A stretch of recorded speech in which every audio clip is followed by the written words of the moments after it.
Bismillahirrahmanirrahim. Assalamualaikum warahmatullahi wabarakatuh. Allahumma sholli ala Sayyidina Muhammad wa ala ali Sayyidina Muhammad.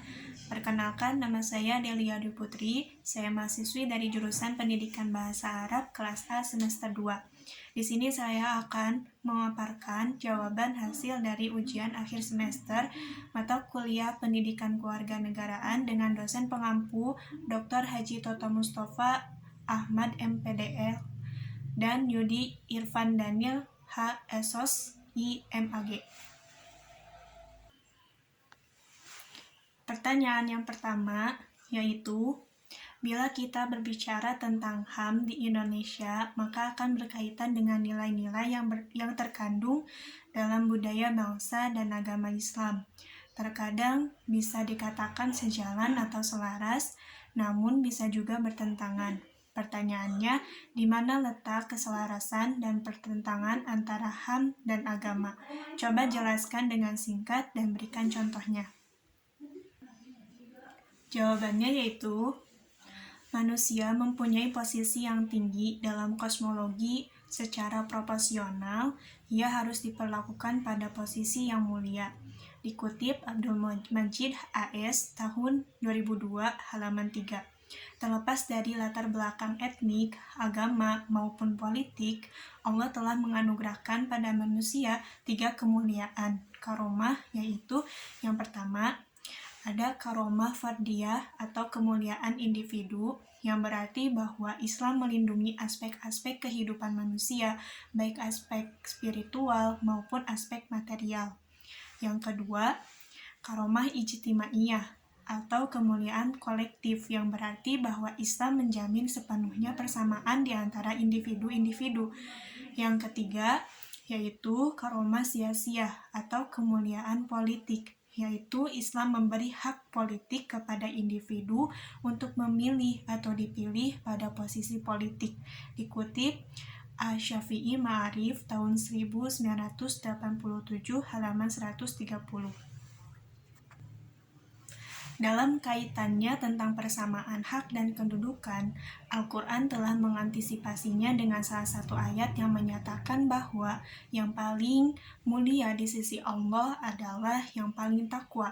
Quran Surat ke-49 ayat 13. Manusia menjadi terhormat karena ia bertanggung jawab, dan ketinggian martabat tersebut secara teologis dikonkretkan dengan tindakan salah satu sahabat Nabi yang membebaskan seorang budak berkulit hitam, yaitu Bilal bin Rabah, bahkan mengangkatnya menjadi muadzin. Contoh ini jelas menunjukkan bahwa harkat martabat manusia melampaui segala hal, baik warna kulit maupun sosial. Pada saat itu, tidak ada yang lebih liberatif daripada tindakan yang dilakukan oleh sahabat Nabi pada zaman tersebut. Dikutip oleh Engineer tahun 2003 halaman 47. Namun, ada banyak aspek yang menjadikan titik perbedaan persepsi dan interpretasi aspek budaya menjadi alasan beberapa kalangan umat Islam untuk menolak konsep hak asasi manusia yang berasal dari Barat.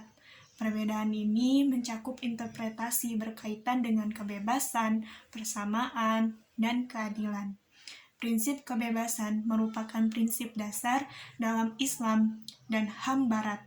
Namun demikian, karena keduanya memiliki pandangan filosofis yang berbeda, maka perbedaan tersebut berimplikasi pada penentuan batas-batas kebebasan secara berbeda. Ditinjau dari perspektif sejarah, proses perkembangan pemikiran HAM yang kemudian diberlakukan secara universal setelah dicetuskannya Pernyataan Umum tentang Hak-Hak Asasi Manusia atau Universal Declaration of Human Rights pada 10 Desember tahun 1948 memang tidak banyak melibatkan peran dan agamawan. Dikutip Arifin tahun 2009 halaman 252. Karena itulah Wajar jika pemikiran HAM ini kemudian menghasilkan perbedaan, bahkan pertentangan dan resistensi dari agama-agama yang ada. Sebagai contoh, Islam dan HAM sama-sama mengakui kebebasan beragama sebagai prinsip dasar. Islam memberikan jaminan kebebasan beragama ini sebagaimana disebutkan dalam Al-Quran Surah Al-Baqarah ayat 256.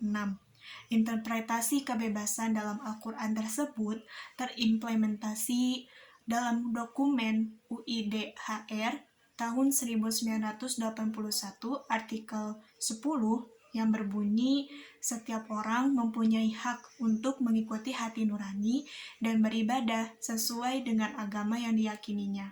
Sementara itu, kebebasan beragama ini juga mendapat jaminan dalam HAM Barat, seperti yang terdapat dalam artikel 18 UDHR tahun 1948 bahwa setiap orang berhak atas kebebasan berpikir, berpindah agama atau kepercayaannya, dan bebas untuk mengajarkan, mengamalkan, beribadah, dan menaatinya baik sendiri maupun bersama-sama dengan orang lain dan dilakukan di tempat umum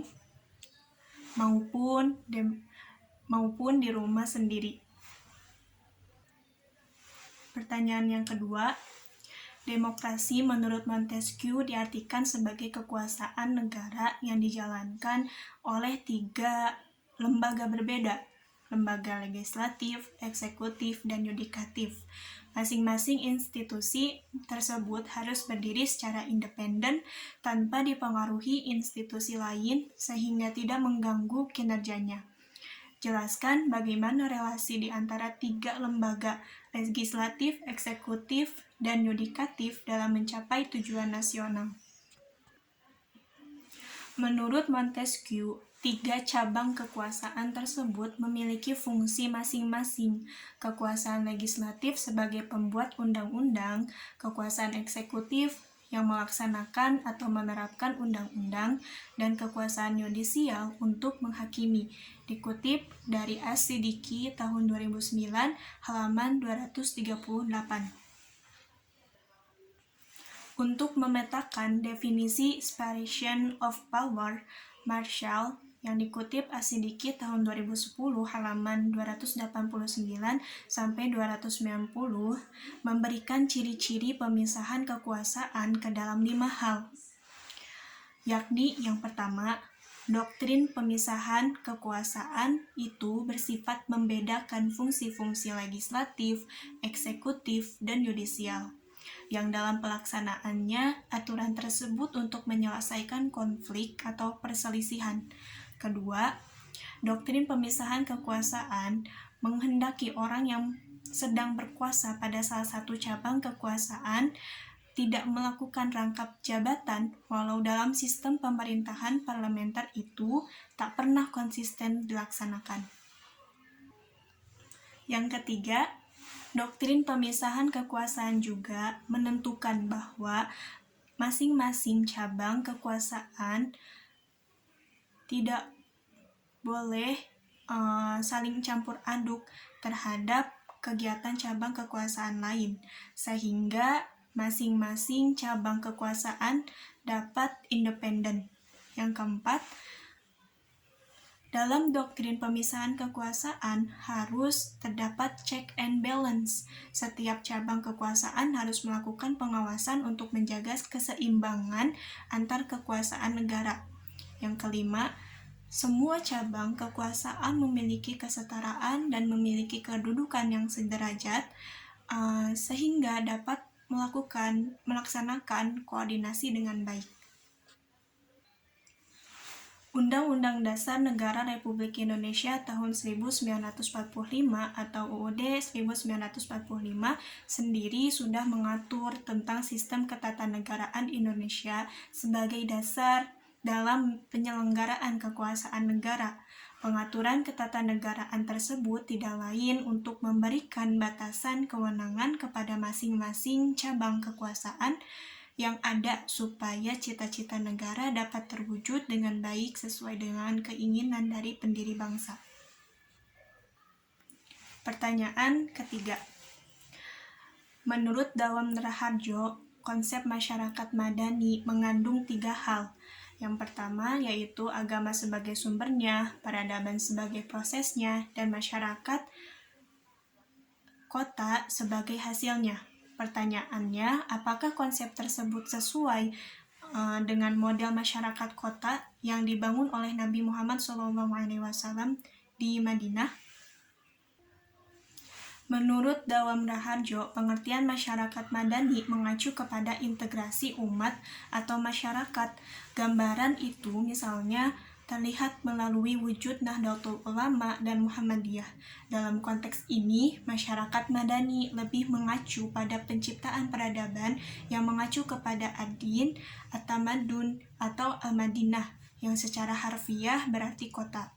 Dengan demikian, konsep masyarakat madani mengandung 3 hal, yaitu agama sebagai sumbernya, peradaban sebagai prosesnya, dan masyarakat kota atau perkumpulan sebagai hasilnya. Konsep civil society diartikan sama dengan konsep masyarakat madani.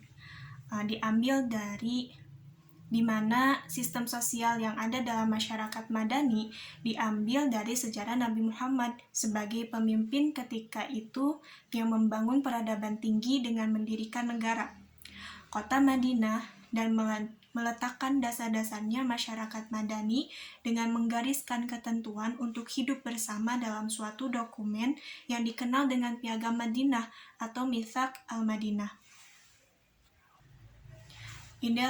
Idealisasi tatanan masyarakat Madinah ini didasarkan pada keberhasilan Nabi dalam mempraktekkan dan mewujudkan nilai-nilai keadilan, ekualitas, kebebasan, penegakan hukum, dan jaminan terhadap kesejahteraan bagi semua warga, serta perlindungan terhadap kaum yang lemah dan kelompok minoritas. Walaupun eksistensi masyarakat madani hanya sebentar, tetapi secara historis memberikan makna yang penting sebagai teladan bagi perwujudan masyarakat yang ideal di kemudian hari untuk membangun tatanan kehidupan yang sama. Maka dari itu, tatanan masyarakat Madinah yang telah dibangun oleh Nabi sejajar secara kualitatif dipandang oleh sebagian intelektual muslim sejajar dengan konsep civil society. Pada dasarnya, masyarakat madani yang dicontohkan Nabi adalah reformasi total terhadap masyarakat yang hanya mengenal supremasi kekuasaan pribadi seorang raja sebagaimana selama ini menjadi pengertian umum tentang negara. Pertanyaan keempat, yaitu radikalisme yang terjadi di Indonesia harus diposisikan sebagai persoalan serius yang perlu segera untuk ditangani karena bertentangan dengan prinsip-prinsip demokrasi dan nilai-nilai yang terkandung dalam Pancasila sehingga mengancam keutuhan NKRI. Pertanyaannya, bagaimana upaya efektif mitigasi radikalisme kepada para pemuda? Jawabannya yaitu, radikalisme muncul karena dipicu oleh rasa frustasi masyarakat akibat kondisi keterpurukan ekonomi, hiruk-pikuk politik, perubahan cepat sosial budaya, serta agama dan tokoh religi yang lamban, bahkan tidak mampu menyuguhkan solusi. Sebagai konsekuensi, masyarakat yang merasa kehilangan harapan ke depan mencoba berkreasi mencari jalan pemecahan sendiri. Maka muncullah gagasan dan paham-paham penyelamatan lainnya. Untuk mengantisipasi hal-hal tersebut, maka upaya-upaya mitigasi radikalisme kepada remaja atau kalangan muda yaitu: pertama, memberdayakan tokoh-tokoh masyarakat dalam implementasi ketahanan bangsa, khususnya dalam pembinaan karakter dan jati diri bangsa. Yang kedua, meningkatkan program bangunan karakter pembangunan kerukunan umat beragama. Yang ketiga, meningkatkan program pemantapan wawasan kebangsaan terhadap komponen masyarakat guna memperkokoh ketahanan nasional. Yang keempat, mengintensifkan program deradikalisasi Yang kelima, pembenahan regulasi keamanan. Keenam, reformasi sektor keamanan. 7, reorientasi pendidikan. Yang kedelapan, kampanye sosial dan kultural secara masif. Dan terakhir yang kesembilan, yaitu sinergi tupoksi antar forum. Mungkin itu yang dapat saya sampaikan. Terima kasih atas perhatian. Wabillahi taufiq wal hidayah. Wassalamualaikum warahmatullahi wabarakatuh.